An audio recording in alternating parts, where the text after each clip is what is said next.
श्रीमती इंदिरा गांधी जी के संदर्भ में, चूंकि कांग्रेस ने किताब की शुरुआत की है तो कांग्रेस को ध्यान रखना चाहिए कि किताब का हिसाब बहुत खराब है उनके हिसाब से। तो किताब का हिसाब किताब उनके लिए बहुत सी चुनौतियां लेके आ रहा है। तो मैं सिर्फ कोट करना चाहूंगा कि पॉल मैगोर की बुक है spying in south Asia, Britain, United states, India and the secret cold war. उसमें वो क्या कहते हैं? उसमें वो कहते हैं कि भारत के व्यवस्था का कोई भी ऐसा हिस्सा नहीं था जो उस समय अमेरिकी खुफिया एजेंसी CIA की जद में ना हो, इंदिरा गांधी जी के शासनकाल में। वो ये कहते हैं, बहुत गंभीर बात आगे कहते हैं, वो कहते हैं in his 1978 memoir a dangerous place, Moynihan US ambassador confirm that to his knowledge CIA has twice intervene in Indian politics. और अब इंटरवीन किस तरीके से किया है? On both the occasions agency has funnelled money to the ruling Congress party.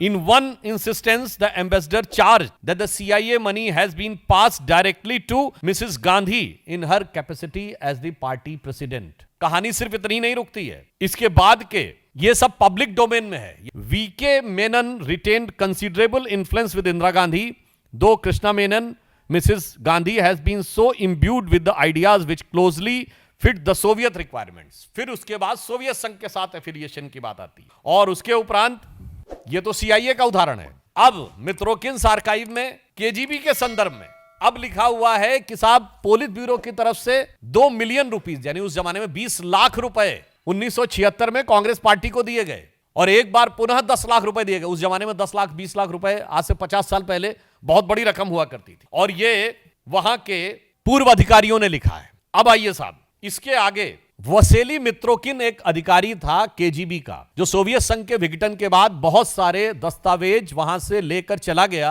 और London में जाके उसने 2006 में KGB के दुनिया भर में ऑपरेशंस के ऊपर किताब लिखी 2 भाग में, Mitrokhin's archive KGB and the world, part 1 and part 2। Part 2 में भारत के बारे में लिखा है। अब उसमें और भी गंभीर बात है, लिखा हुआ है in India on Moscow's insistence back in May 1976 that India altered the exchange rate of ruble on the import of Soviet goods from rupees 8.33 to rupees 10 to the ruble। यानी सीधे KGB के प्रभाव में कंप्रोमाइज करके भारत की रुपए की विनिमय दर रूबल के संदर्भ में बढ़ाकर 8.33 से 10 कर दी गई, ताकि सोवियत संघ से अधिकाधिक आयात हो सके और उसकी कीमत भारत के लोगों को चुकानी पड़े। अब उसके उपरांत थी 1977 में कांग्रेस की हार के बाद बाकायदा मॉस्को में बैठक हुई कि भाई इतना सब कुछ करने के बाद भी हम हार कैसे गए। अब उसके बाद भी किसी को नहीं समझ में आता है कि क्या कंप्रोमाइज होता है